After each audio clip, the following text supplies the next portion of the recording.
Welcome to the third meetup in the new rendition of Agile Next Community Meetup. Welcome everyone. We're talking about an important issue today about visualizing, especially on distributed teams, and finding a way to better serve the customers and the customer journey.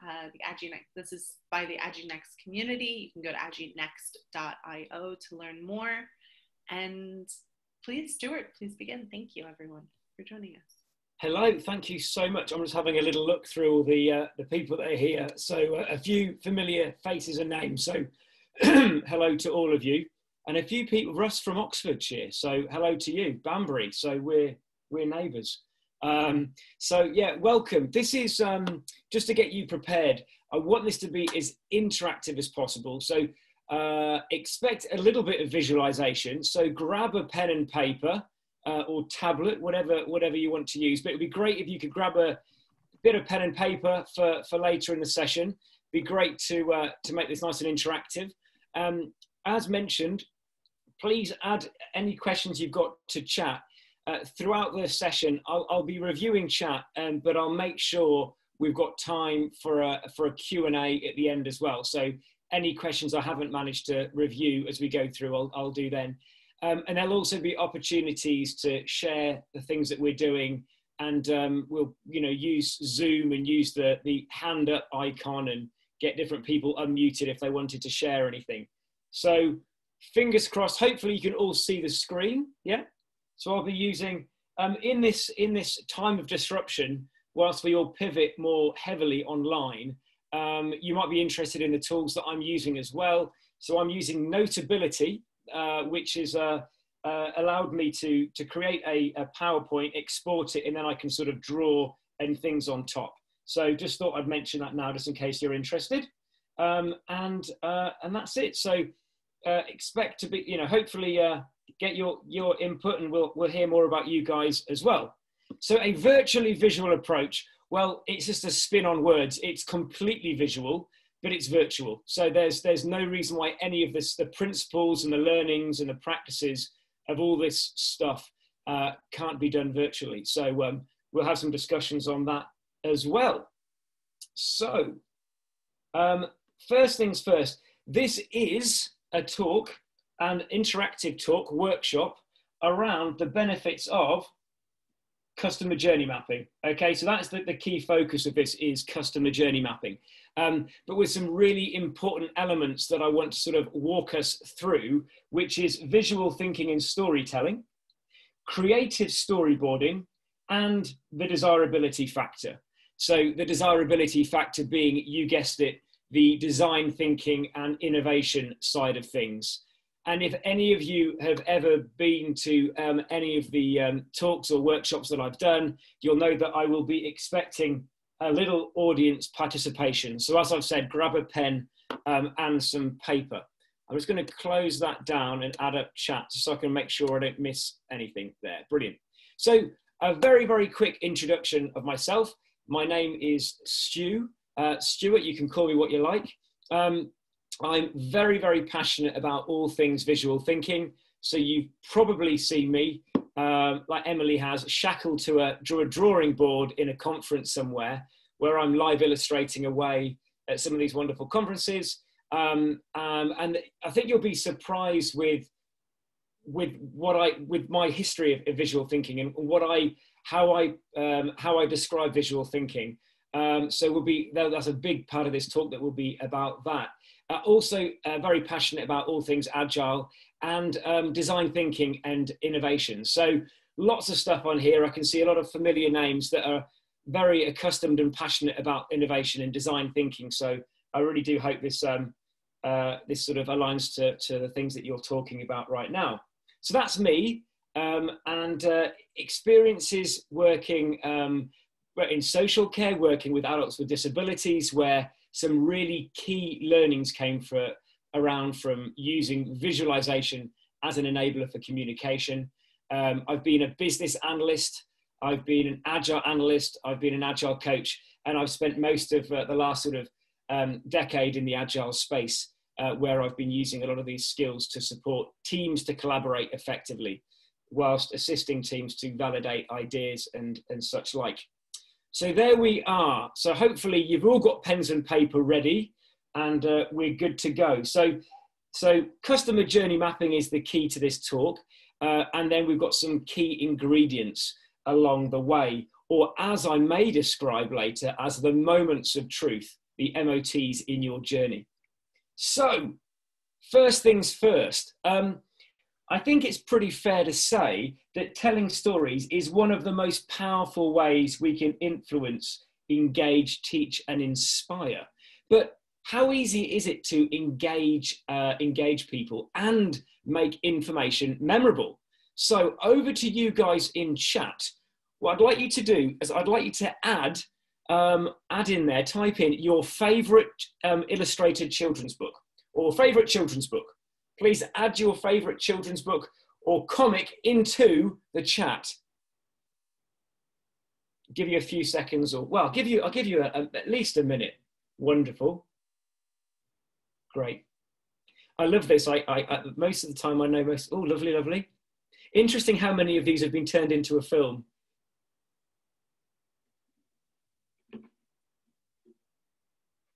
Everyone, make sure you're scanning through the chat. It's very interesting to see.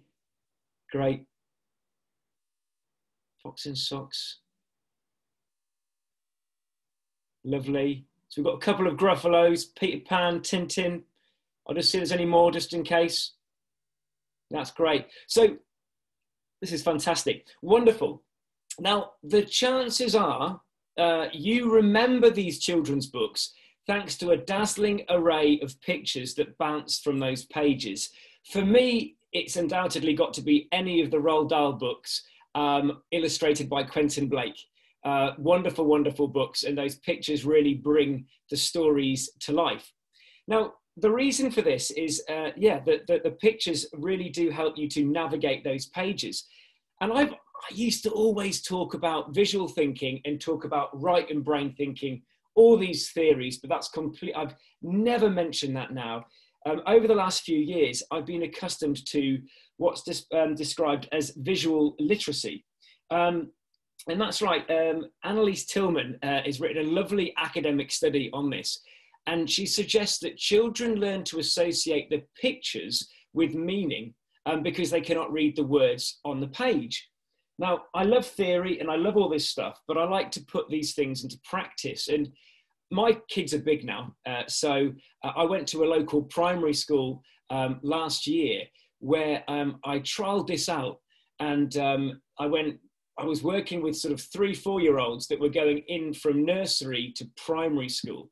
And they, at this stage, these children hadn't learned to read and write completely. And this little girl managed to present back to me and tell me the whole story of the gingerbread man by using a story map. Now, not the Jeff Patton story map that you guys are more familiar with, no doubt, but just pictures on a flip chart. And she walked her way through the whole story without any words. So incredibly powerful stuff. So yeah, visual, when you hear people talk about visual thinking and learning visual skills and learning to draw, it's not just about, you know, decoration, it's about communication. And it's something that really is close to all of us. And this resonates with my days of working within social care. We're talking about communication. And it resonates in the world of business, where visual thinking helps us with alignment, with generating ideas and solving problems. So nothing new to you guys, really important stuff. And as visual learners, you know, if that's a preference a lot of us have, we appreciate the mental pictures that storytelling evokes. So that's really key to this as well. Now, a gentleman called Dave Sibbett, some of you may be familiar with, he's a bit of a guru in the visual thinking space. And I had the opportunity a couple of years ago to attend one of his workshops in San Francisco. And the way that he describes, you know, visualization is a way of extending the retention of group memory. So it may be that, you know, if you're having a session with anyone and you're not drawing anything, you're just maybe just writing things down or talking, the chances are remembering stuff will slowly filter away, or you'll forget elements. But there's a lot to be said for a faithful documentation helping with the extension of group memory. So really powerful for all of you here. I've seen through the Slack group, and there's lots of people, no doubt, that are on this session that are coaches or trainers or facilitators. So you can now think about ways in which you can engage your audience much more powerfully with pictures. But also for coaches, when we think about adding visuals, whenever we're trying to generate ideas or solve problems, is a great way to sort of get this working, get everyone on the same page. So continuing with this sort of key element here, this component on visual thinking, why is it then, not always, and I'm probably speaking to the wrong people because I'm sure you've been converted, but why in the business space, right, where we're doing product development or project management, across industries even, where storytelling, simplicity and alignment are crucial, why do we make do with comprehensive documentation and complex terminology? I think you guys are sort of the advocates in this agile space for clear communication and collaboration, and I get that, but unfortunately you will agree that we don't, unfortunately, we're not always we don't always get that. And no doubt a lot of you are familiar with the typical IT project visual. I don't know if you've seen this before. I'm sure you have. It's a tree house, a tree, and it's got, what the customer asked for and then what they actually needed. And really, it's a great way to show the lack of cohesion across any business or process or project where different component teams have this sort of silo mentality. And it is a huge cliche, but a picture speaks 1,000 words, right? So the key element to this visual thinking bit here is that, that pictures are really powerful for helping to generate ideas, solve problem, and find alignment, and reduce assumptions. And bringing this back into the mix with this virtual world that we're living in, there are lots of virtual tools that will allow us to get everyone on the same page. Later, I'll talk more about innovation. But again, you guys, I'm sure, are accustomed to design thinking. We're talking about embracing diversity of thought and converging. And we can get that virtually using Mural and Miro and all these wonderful virtual tools for distributed teams. But a picture, a template can really assist to frame things. So really good stuff. Excellent. I am going to take breath and just check that so far, fast feedback, you can all hear this okay and see this okay. Any yes in chat? Make sure this is great. Thank you very much. Don't want to carry on talking and realize that you've all gone. Thank you so much. So that's the visualization bit. A little bit more on that. Communication over decoration. Keep it simple. Okay, that's what it's all about. Fantastic. So that's my me. I'm sort of shouting to the hills about visualization. Now a little bit about creative storyboarding. So the earliest children's books, and I did this for my dissertation at university, the history of storybooks, but they go back to the 1600s, whereas storyboards actually date back to the 1930s. And the term storyboards was credited by Walt Disney to a gentleman called Webb Smith, who would add pictures and sketches along a wall as a way of story sequencing and to elaborate on ideas. So a really simple, quick and rough and ready way to elaborate on ideas, which, as you guys would agree, is a great way to validate design ideas before investing time and effort into costly development. So already we can see a level of alignment with the principles of storyboarding and the mindset of agility, where we don't want big upfront planning, we want just enough, but we want a level of alignment, right? So this is a beautiful, powerful thing around storyboarding. And if any of you have sort of are still thinking, hang on a second, you know, I can't storyboard in front of my customers within business. Let me reassure you that process mapping, if any of you have done process mapping, dabbled with a little bit of Visio, you know, it's a guilty pleasure of mine in the past, a bit of Visio, that there's not really much difference between a storyboard and a process map. Is what you're really trying to do is communicate the salient points, those, as I'll go on to describe, those moments of truth. That's what we're really talking about. How can we communicate something? Which is probably half the failure whenever we have done process mapping. Because back in the day when I did a Visio process map, I would often make it so complex that no one else really understood. So keeping it simple is key. Has anyone ever heard of, I'm just using chat for now, but or read the book by Scott McCloud about making comics? It's a really lovely, lovely book. If you ever want to learn about visualization or making comics, this is a great book. No, it's a wonderful book. One quote that Scott McCloud makes is that your story's moments should be like a dot-to-dot puzzle. Remove one dot and you change the shape of the story.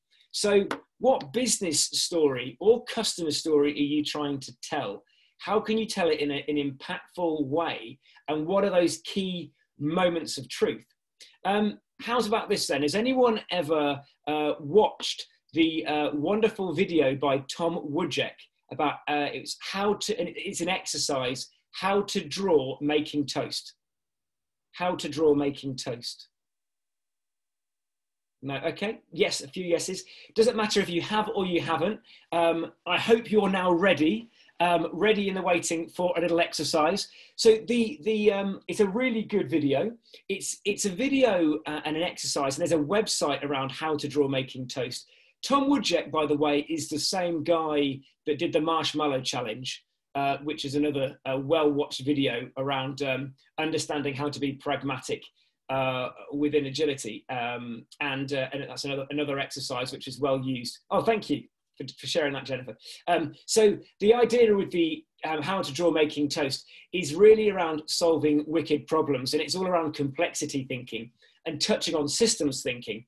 And Tom goes through three stages or exercises where he gets people to draw individually how to draw making toast before they move on to using Post-its and then create a unified systems model. But there's there's other bits of learning in it that I'd like to sort of get across through doing. So hopefully you've all got a pen and some paper with you. And I'm a bit keen on a good cup of tea. So what I'd like you to do is I would be very happy for you to grab a pen and paper, and I would like you to draw how to make the perfect cup of tea. And we'll try to make this interactive. So I'm hoping that a few of you will be happy for me to look at your pictures as well. So I'm going to give you 3 minutes to draw out how to make the perfect cuppa, the perfect cup of tea, because I have had a fair few bad cups of tea in my time. So away you go. Just going to share, make sure I can see your pictures.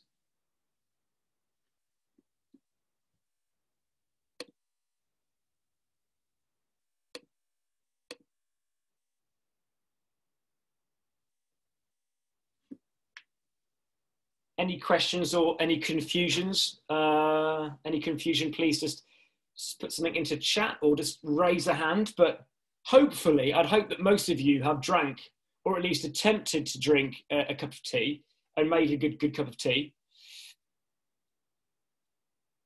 I'll tell you what my acceptance criteria is in a second, but I don't want to sort of sway your process.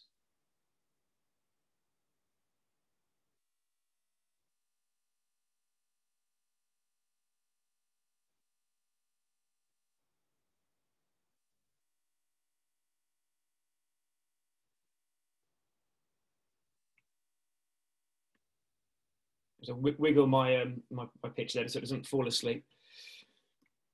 Okay, I'd be a terrible scrum master. I'll give you another minute and a half. How's that?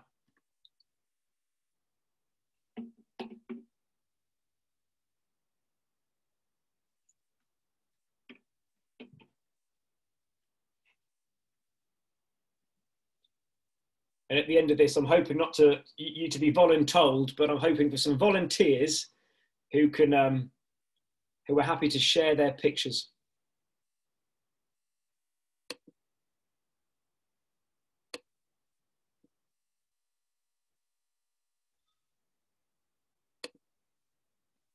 Oh, we've got some pictures being shared already. Fantastic. Thank you, Thurl, and hello. So I'll give you all 30 seconds.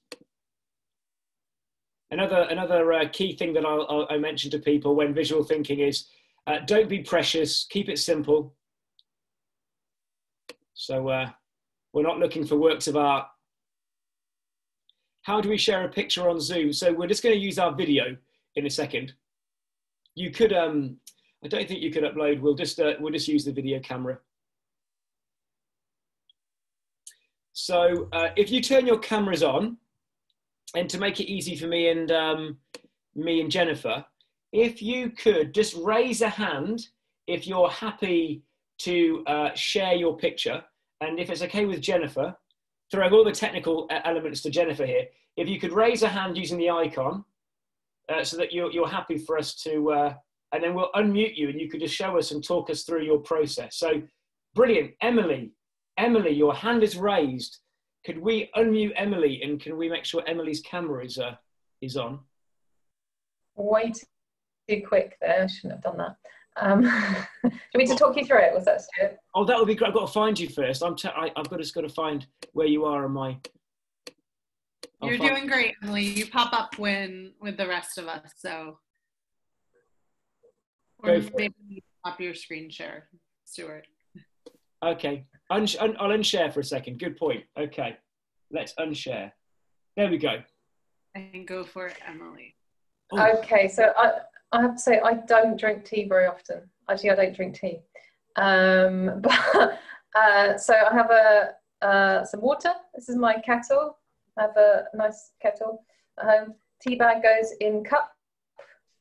Hot water goes on tea bag. A bit of time. That's the tea bag coming out. Those were flames, actually. They went to that one. Okay. And then that is your choice of milk going in. Choice of milk. Okay. And then how long would you leave the tea in? That's very important, Emily. How long is the tea bag in there? Depends, depends if you like your tea builders or not. Okay. I like that. Can I, a round of applause to Emily. That's awesome. I like that. Thank you very much.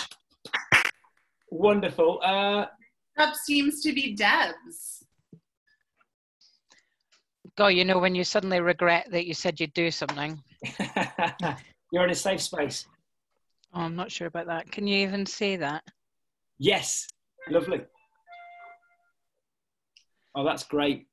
That was lovely. Thank you. I can see. So Emily used something which is interesting, and you've used something you've used numbering. I'm going to come to that in a second. But that's great, Debs. Thank you so much. I was going to quickly look at that. No worries. Another round of applause, people. Thank you very much. Thank you very much. I can see another hand here. Ritu, probably saying your name wrong. Apologies. Hi, this is mine.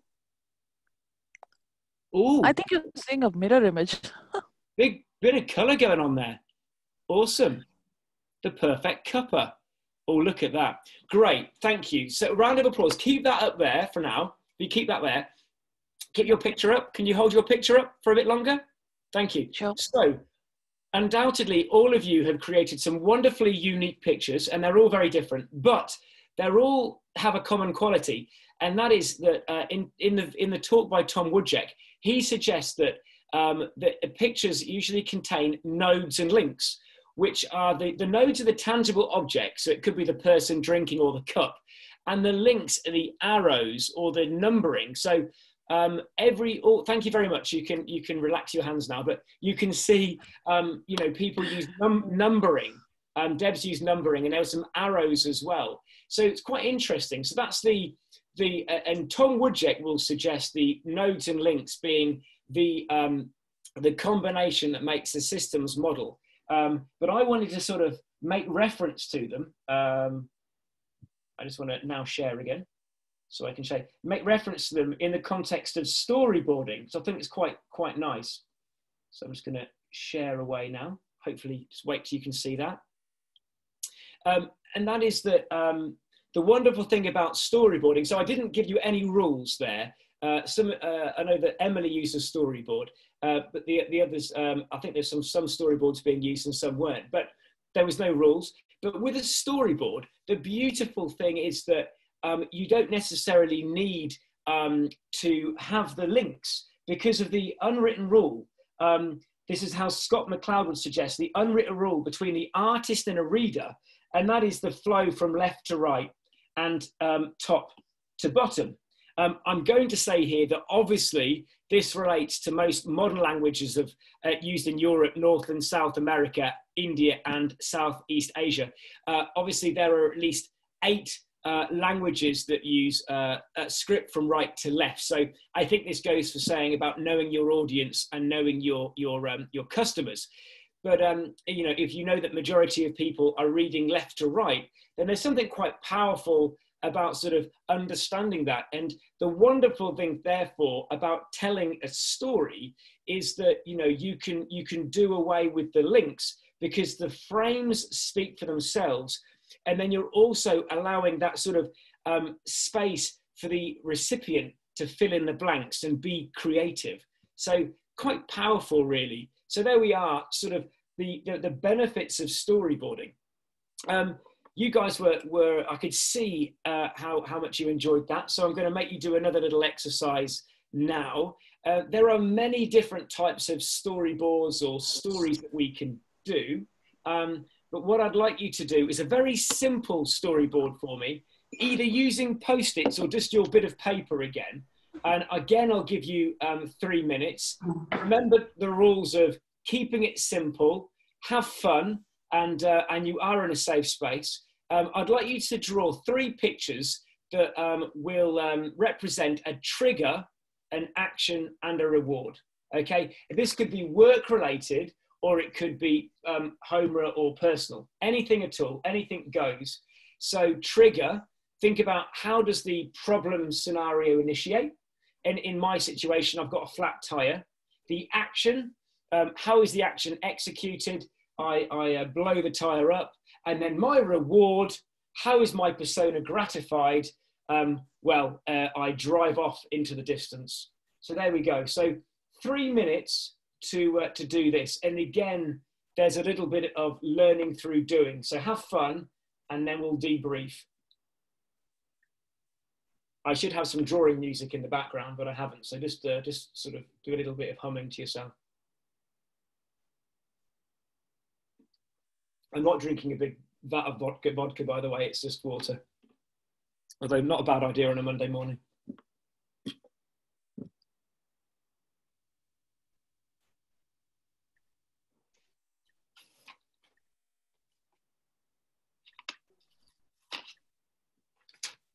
So just 3 Post-its or just 3 pictures on a bit of paper. And once again, it will be great to get some, to share your examples.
I was looking at chat, using oats. I like a bit of almond milk's quite nice. Doesn't taste too good though. I was once given, unfortunately, you do have to have the right level of acceptance criteria. I was in America once and a friend made me a peppermint tea with milk, which is only it was surely my fault because I didn't make it clear. And I made the assumptions that she knew what a good cup of tea was. So, and you know, a Starbucks in America when you get tea with frothy milk is never good either. So you've got to be very clear where you, with your in the microwave might work, yeah. Okay, okay. So let's have a look. I'm just going to look at the participant list once again. If you could put your hand down if it's still up from the last exercise, but I would love to see some examples of your trigger, action, and reward. The hands have all gone down, whether they'll go up. Remember, don't be precious. Oh, good, I can see a hand up. Brilliant. Almadera, if you could, it would be great if you could, can we? Can you see it? I'm going to unshare myself again. I didn't have too much of a strong pen in my hand. That was my mistake. I don't know how much you can see. I cannot see myself right now. Oh, we can see you. We can see through. Yes, it's clear. It's in the camera's view. Okay, so like somebody's hungry. I had some problems putting the stomach movement. Somebody's hungry, so he cooks a meal and he sits down to it and is happy about this.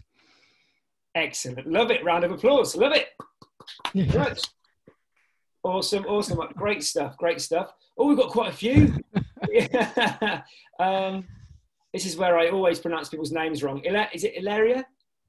Is that okay? Thank you. You nodded, so that's good enough. Close enough. Could you please present your picture? Yes. So I don't know if it's visible. Let me yes. center it. So basically, you are looking at the window. You find out it's raining, and you are very upset about it. And then you remember to take the umbrella, and this brings the reward of being still able to meet the person you want to meet and enjoy the meeting. Oh, I love it. I love it. Round of applause. Thank you very much. Matt.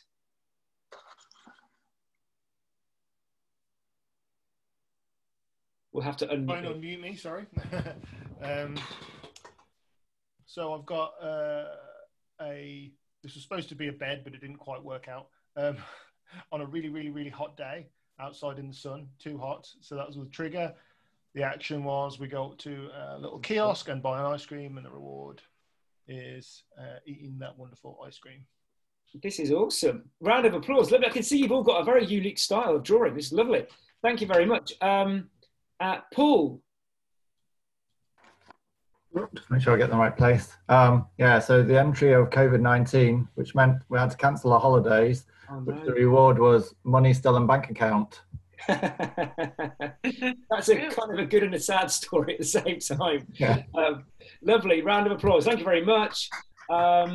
Who else have we got here? Debs, would you like to?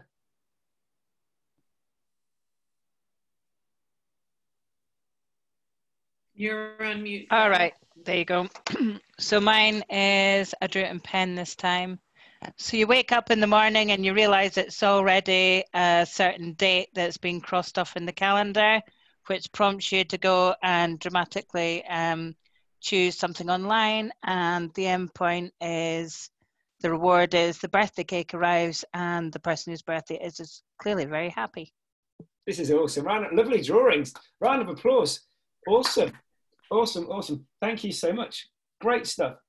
No, this is a talk all about customer journey mapping, but just out of interest, I don't know if anyone has ever tried drawing a user story. So just something that I've always experimenting. So when I talk about this, what I really am referring to is the Connextra style user stories as I Want So That by Rachel Davies. I just find it quite interesting. And I think for people that are new to some Agile practices, they might struggle with understanding how to understand the value, but to illustrate the persona, what it is you're trying to do in the value might be quite a powerful thing to do. Has anyone ever experienced doing that? You need to put your hands down or put your hands up if you have. Raquel, is that you? Yep. Yeah, and you've experienced used drawing stories? No. Fantastic, awesome. And it worked well? Okay, good stuff. Yes, it did. It did well. It did work very well. It was fun, actually. It's a funny exercise, yeah. Yeah, I just find that, yeah, so pictures are quite impactful. So it worked quite well as a way of getting everyone to get clarity over assumptions and, yeah, what good looks like. Especially when you have an international team where some people cannot understand English 100%. Sure. That's a very good point. Yeah, absolutely. Absolutely. I mean, pictures, you know, it is a universal language to a certain degree where, you know, pictures really do help to clarify information. Yeah, lovely. Thank you so much for sharing. Thank you so much. So you can relax now. There's less exercises. You can all down your tools and just take a deep breath. But that was great. Thank you so much for your engagement. So we've talked about visual thinking and we've looked into storyboarding as well. But, you know, let's look more so at the importance of storytelling. And Kendall Haven in Story Smart suggests that your goal in any communication is to influence your target audience, to change their current attitudes, belief, knowledge, and behavior. So, you know, this does resonate with me. And then I remember a video by Steve Denning on leadership storytelling, where he suggests that what you're really trying to do is to be authentically true and to wake people out of their consciousness. So for me, this really does resonate. So back in the day when I worked frontline with adults with disabilities, and the next sort of phase of my life after graduating with a design degree was to be a business analyst, which was and facing things like Prince 2 was a bit like kryptonite to me. But I found ways in which you can use process mapping and value stream mapping and storyboarding, you know, align those things together to be very impactful. And there was a financial assessment, which we knew the organization was losing money on.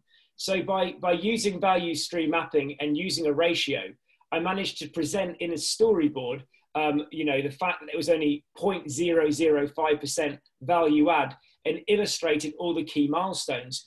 And it was an incredibly impactful way of engaging with stakeholders, which if any of you have ever worked for local authority, it's very difficult. You've got service managers and you've got counsellors. So trying to keep people, this is, you know, sometimes a story isn't always got a happy ending.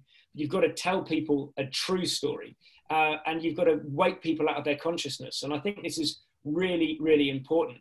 And I think one of the most important moments of my life was realizing that as a business analyst, I didn't have to be the person that was number crunching on an Excel spreadsheet.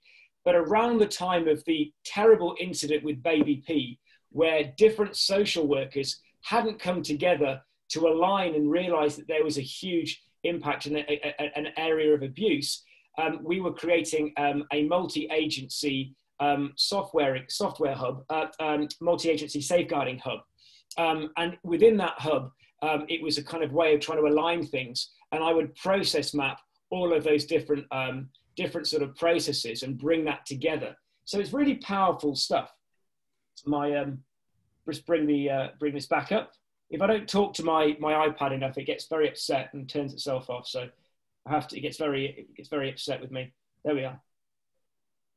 Just make sure he's woken up there. So there we are. So here's more about the element of storytelling. So this element now is around design thinking, okay? And the importance of design thinking and how customer journey mapping plays a part within this area. By the way, I am framework and method non-biased. I think of tools in your toolbox rather than a checklist. But if we think about the focus on design thinking for a second here, you know, the best products and services can only be designed around the basic needs, motivations, and behaviors of your end users. No doubt all of you would agree. But I think there's a big danger really in the fact that sometimes people have the perception that, you know, any kind of ethnographic research, I can see Thorolf here and a few people that are passionate around innovation will know that ethnographic research doesn't just happen as a primary phase within product development, but it's an ongoing investment, if you like. So instead of the conventional sort of double diamond that you may see when you're thinking about design thinking, what I like to describe or look upon is this desire for continuous innovation, this continuous loop. So you focusing on both discovery and delivery work. A lot of people are always very passionate about having an agile mindset, but I think it's as important to have a sort of an innovation mindset, a continuous mindset of thinking about how can we focus on the needs of our end users. And this is why visual thinking and storyboarding, and as I will go on to describe in a second, customer journey mapping, are things that you should be able to make use of at any time within a product lifecycle. So key thing about this is making sure that you understand that tools and techniques for understanding more about your end users and customers, gaining a level of empathy with your customers, being customer centric and solving problems is something you're doing all of the time. And when we think about the double diamond, really this sort of shape is taking shape thanks to this idea and this intent for both divergent and convergent thinking. And with visual thinking and with storyboarding and with any of these visuals, we're really allowing people to have diversity of thought whilst converge. And that's why please don't get into the habit of finding that one person in your team that likes to draw and that's the person that draws all the time. Visual thinking is all around the obtaining and receiving information, how you do that. So it's a team effort. So everyone should be making use of these tools all the time. So design thinking is a real powerful thing to be doing all of the time, and customer journey mapping plays a part within that. It will be no surprise to all of you to know that when we're thinking about the desirability factor, we're thinking about understanding more about the customer. And when I'm saying the desirability factor, I'm really relating to the fact that the IDEO model of design thinking has those sort of the Venn diagram of viability from a business perspective, the feasibility from a technical perspective, and the desirability from a customer perspective. And that's the focus right here, is really knowing all the time that we're building the right thing. So of design thinking tools and techniques, you'll probably won't be surprised to know that I use visual tools. And they're great to identify customer needs, solve problems, and generate ideas. As it says here, and as you guys have sort of agreed as we've been going through, pictures offer a great level of alignment and offer fast feedback and an easy way to validate design ideas.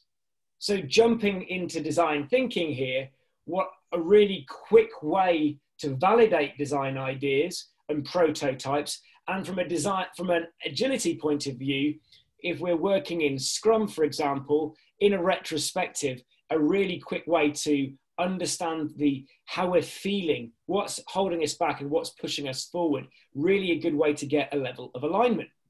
So on this slide, you can see that there are many awesome tools available: empathy mapping, explain and strategize. And we've got the business model canvas and the value proposition canvas, which are also really powerful, awesome tools from strategize. And sorry, explain there as well.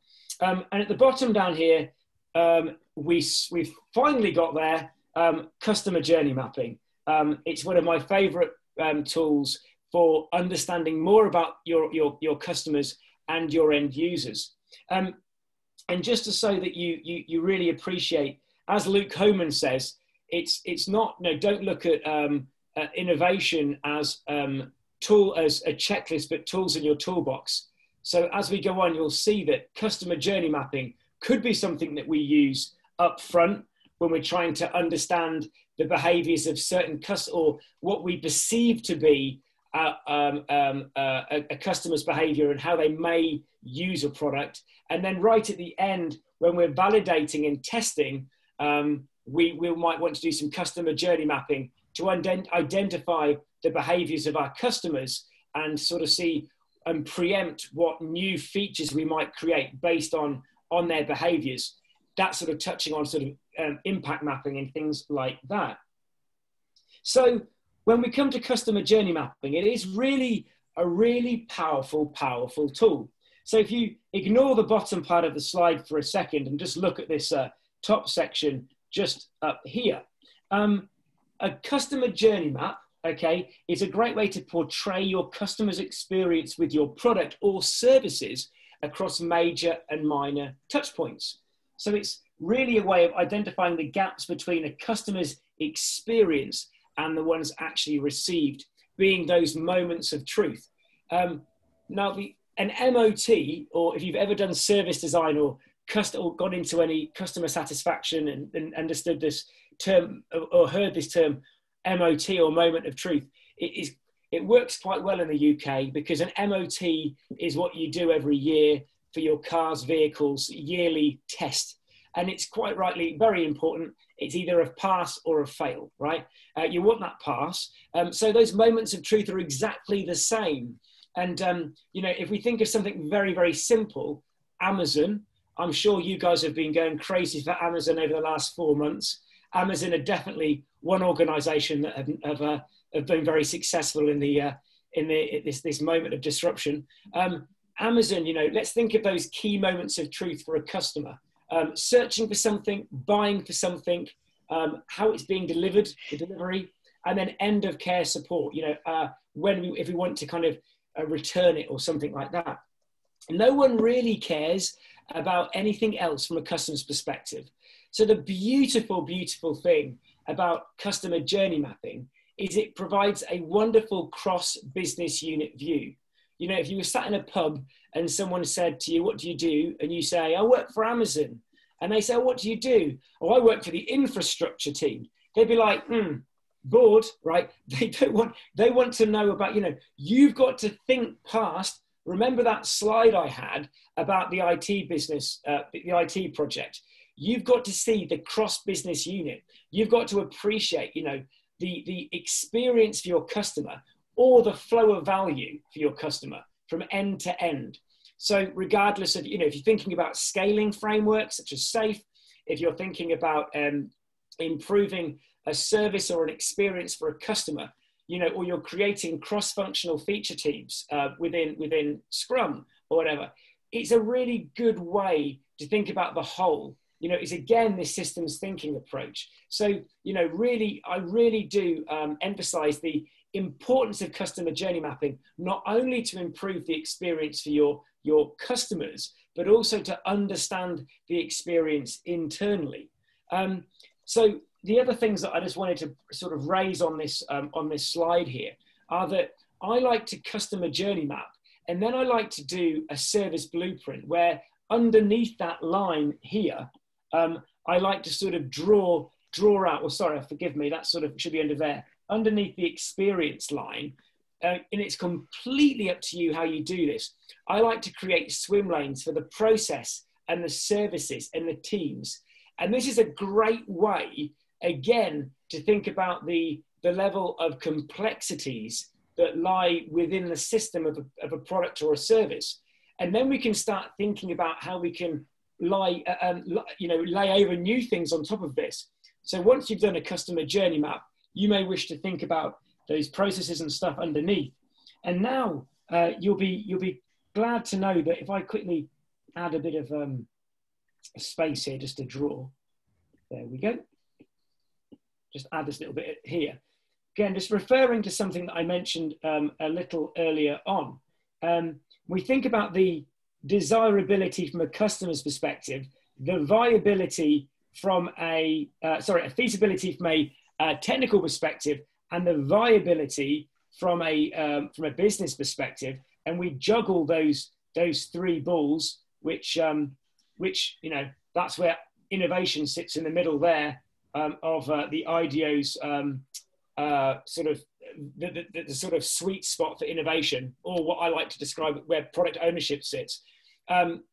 We now have all of the capabilities now to look into all of those elements from a product ownership or product management point of view. We now know that above the line, we can identify desirability constraints, and below the line, viability and feasibility constraints. So there's so much that we can get from just something as simple as a customer journey map aligned with its other things. Using storyboarding is great, and using visual thinking to get everyone on one page.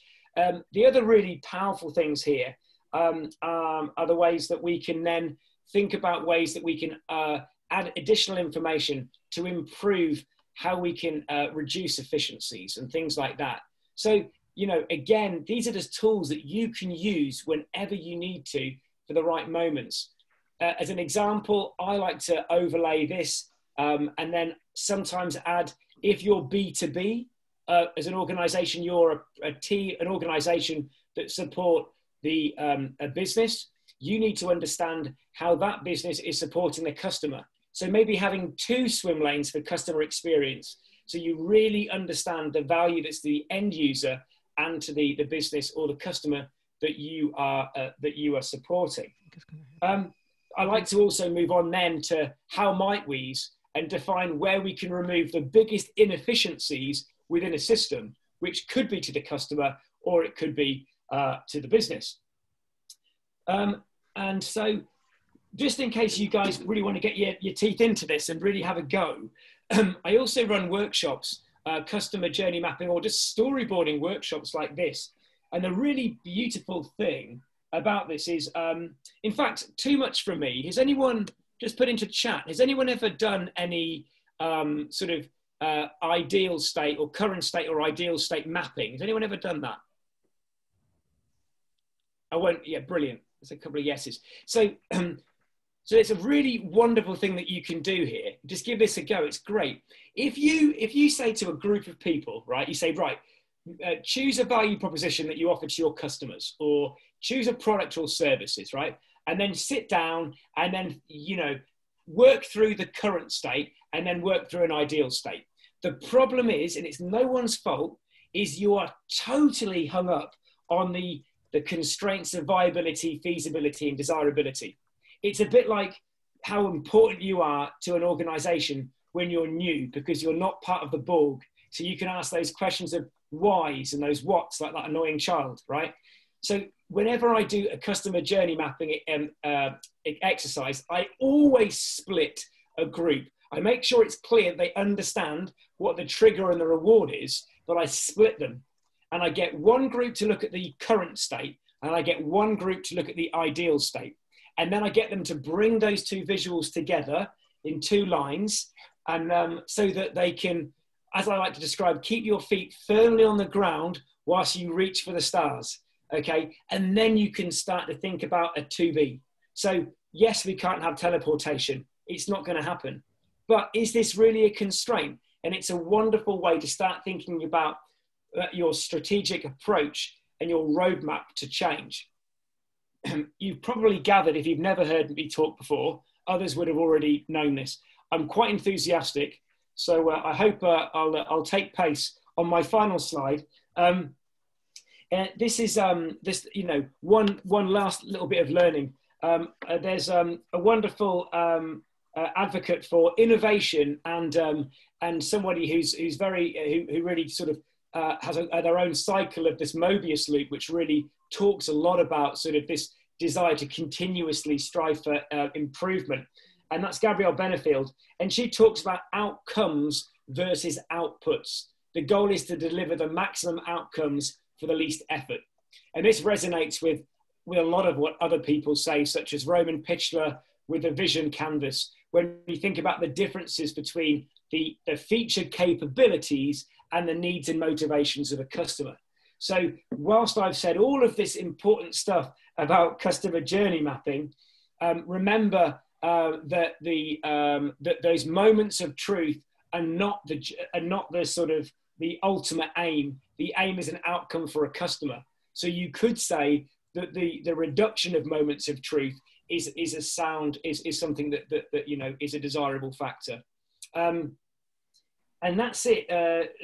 Little suggestion, just a little thing to say. I have got a visual thinking skills workshop coming up, if you'd like to know, but I'll leave that there for a minute and come back to it if anyone is interested.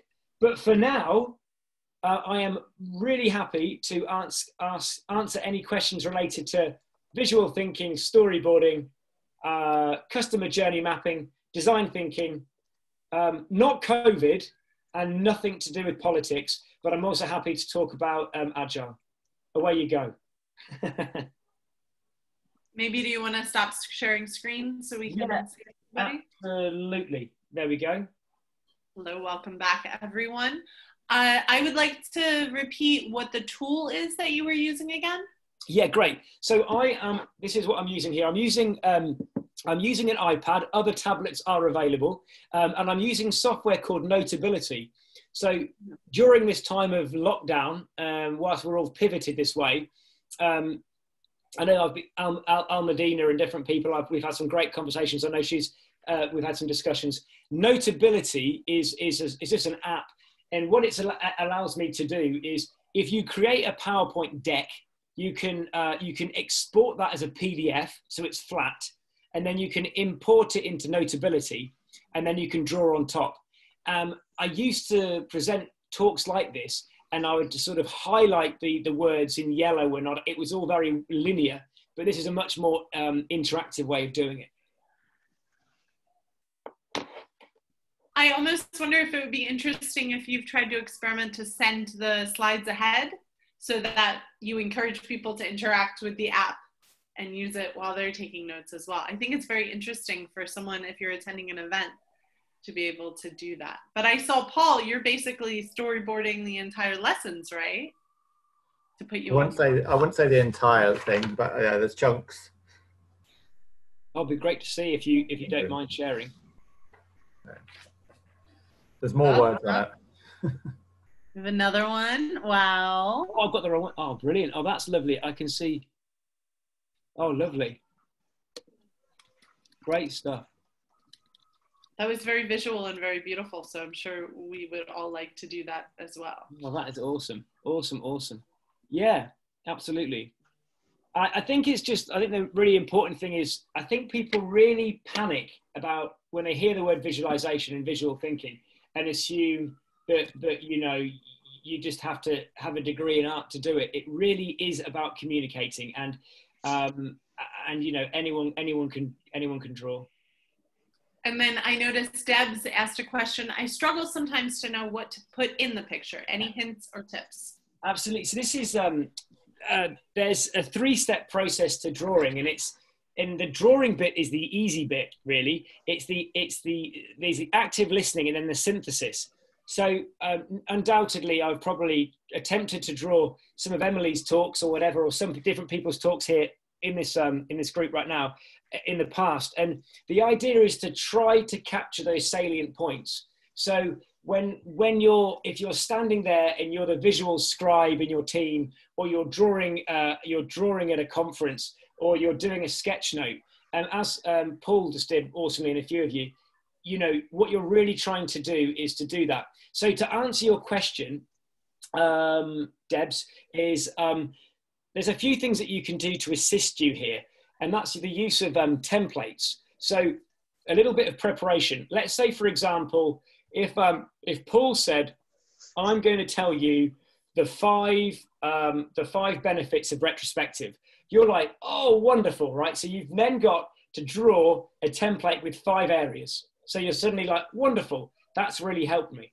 Another way of doing this is, you know, I'm sure all of you have done the sailboat as a retrospective, maybe, where you draw a sailboat and then you've got the winds in the sails being the benefits and the anchors being the things that are holding you back.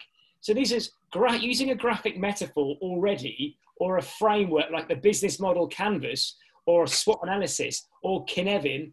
All of these things allow you to frame where things are. So when you're live in the space, you can use the frame as a way of sort of navigating around. I would also suggest that you don't have to draw live. What you could do is create a frame or a drawing that others can add information to. So I use Mural and I create a template and I get people to populate that with Post-its. So that's another way of doing this. Just going to answer a few more. So Emily. Oh yes, so Emily. That's Emily. That's a really. I hope you don't mind. So this is a really good. So you've got you're a master's art. Doesn't help me with doing it. How deeply do you need to understand the problem to be able to visualize it? That's a really good question, right? So I've got an illustration degree. So I'm sort of maybe quite aligned to Emily in the fact that a degree in the arts, which for me was meaning that I drank a lot of beer and it was great and listened to a lot of Radio 1 at the time. But there's actually more problems sometimes with having an art background, because it is all about, as I say, the really important things for all of you as Agile coaches and facilitators, whatever teachers, is to generate ideas, solve problems, and find alignment on the spot.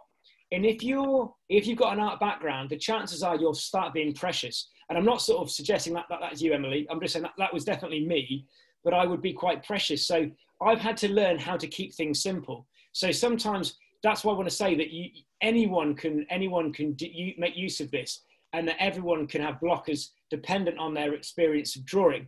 But how deeply do you need to understand the problem? I think it's better to be a generalist rather than an expert, because much like any facilitator or coach, you don't want to be the one that's a subject matter expert, and therefore you need to be, you want to be a visual cursor for other people. So if you are the subject matter expert and the illustrator, the chances are there's a bit of a cognitive bias, because you might end up drawing stuff that you think's right. So, I would sometimes say that it's good not to know the problem. What I would say though is it's good to, I go back to that graphic metaphor approach, be prepared. Are you going into a session knowing that you've got a specific problem to deal with, but you don't know what the outcome will be? Then it's really good to draw up a graphic metaphor that other people can populate, if that makes sense. So using something that people can draw on, adding, if you're going to be talking about ideas, maybe drawing a big test tube.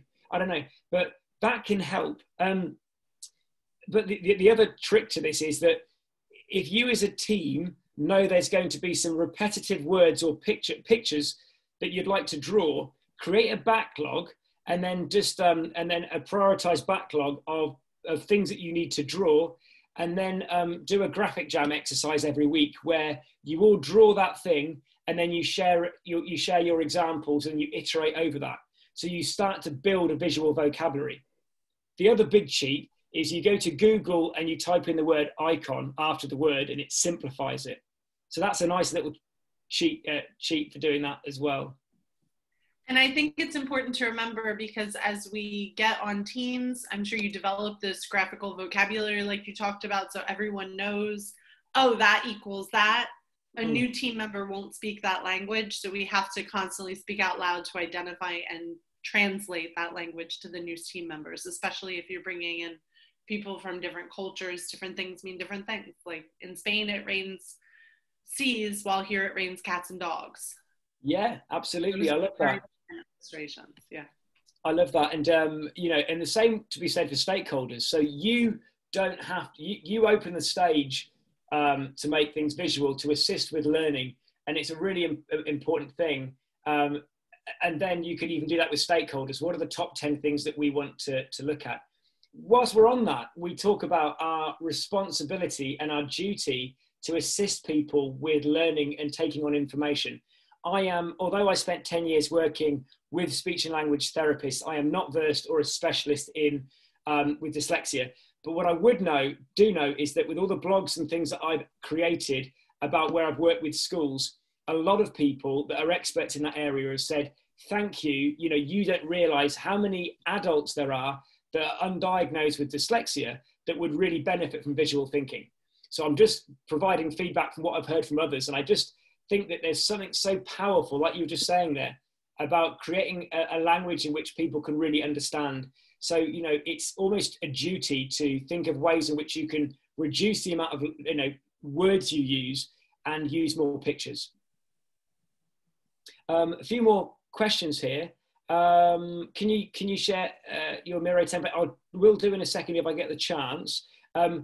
Neuland, yeah, pens are great. Was that? Yeah, I like that. Yeah, I have bags and bags of Neuland pens are great for analog, not digital drawing. They're great because you can refill them. They're environmentally friendly, and they're the sort of go-to pen for most people. But other pens are available. But yeah, I do like a Neuland. Rita, how about use of colours in visuals? Really good question.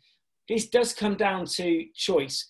There's a really good visual facilitator called Brandy Eggerbach.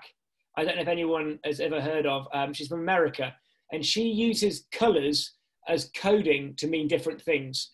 So green is neutral, and red could be angry. So that's a good question. For me, and I'll bravely walk to the back of my room now if I can. 1 second. For me, move this. I can just show you my graphic recording. If you can see that there, can everyone see the picture? Can you see that okay? Just want to make sure you can see. So this is a live illustration that I did live. Now, believe that's why it's called live. So I personally try to reduce the amount of colors that I use. So often if I'm working with I always use black for the writing and the drawing, so that I know, much like an MVP, if the lights go out and I've got to be pulled away, that the customer gets the main detail. They've got that. That's my personal preference, is to add the black. And then I use a combination of pastels, blue pastel, and colors. But you'll see that very few colors are used, very, very few, because really for me, it's about communication over decoration. And what you can do is get sort of, you can get map shock. If you do too much color, it can look a bit complicated. So I try to reduce it if I can. I'll just bring you back.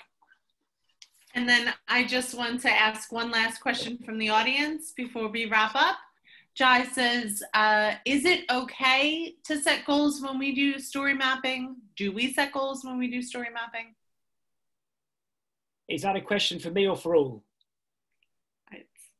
Right, is it okay to set goals when we do story mapping?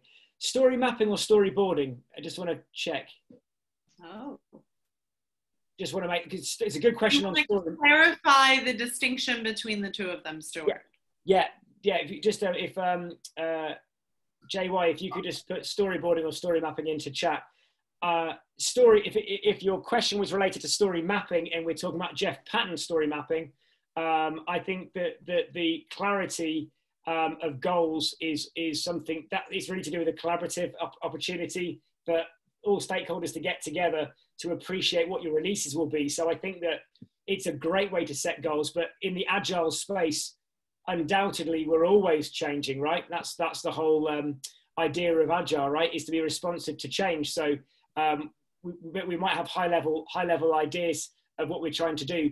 From a storyboarding point of view, again, it's not so much about setting goals. It's more a case of understanding gaining clarity.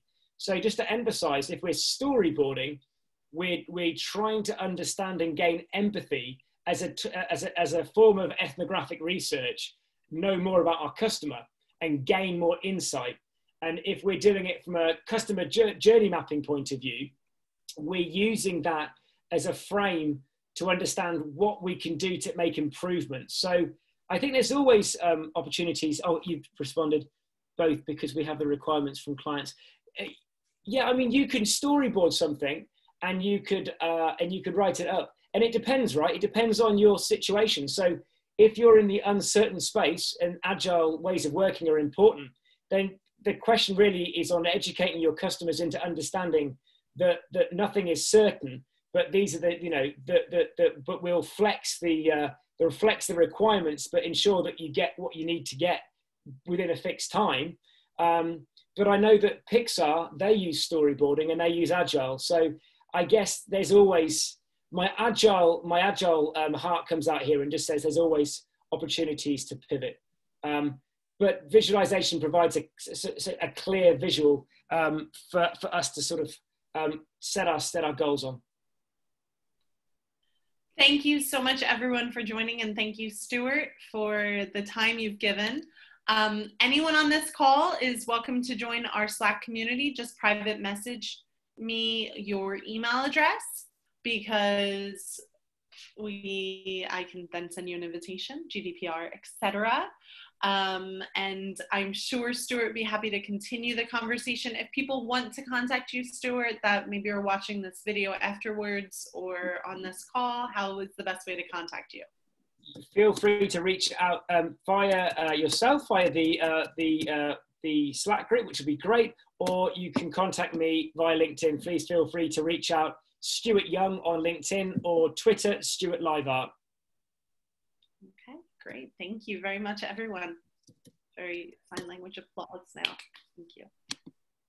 Thank you.